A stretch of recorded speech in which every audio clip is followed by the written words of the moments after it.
very passionate about the IC title because it was his idea to switch it back to the white strap. I remember that. And I remember him being upset when after he lost it, it got used like a hot potato. Rewind, recap, relive for over 50 episodes. The revolutionary force in wrestling interview. And you said you were in there with Cody, and when now a back-to-back Royal Rumble winner. Do you have any memories with Cody Rhodes and what it was like working with him back then, and any thoughts on his success? Man, you know what I will always appreciate about him? He was very passionate, and he still is.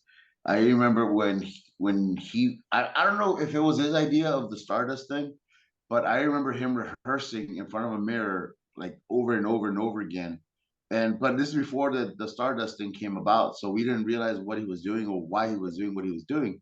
But he was just constantly rehearsing, and he would record himself doing these promos, and he would play them back, and he would just sit there listening to his recordings. But again, this is before it actually happened, so we didn't know what he was doing. Now I understand what he was doing. He was just prepping himself. I don't know if it was his idea or it was given to him, and then he just said, "Screw it, let's go for it and see what happens." I remember that. I remember he was very upset because he was very passionate about the IC title because it was his idea to switch it back to the white strap. I remember that. And I remember him being upset when after he lost it, it got used like a hot potato. Mm-hmm. I remember him being very upset because he's very passionate and very very deserving.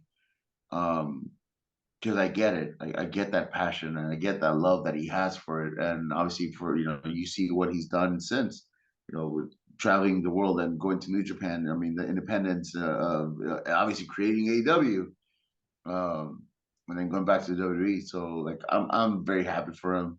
I'm very happy for him and Brandy. I've known Brandy since when she first walked into the doors of FCW. She was basically my neighbor, and we used to go to the FCW shows together between her, myself, and Shaw Guerrero, and then Sam Adonis. So we used to all drive together.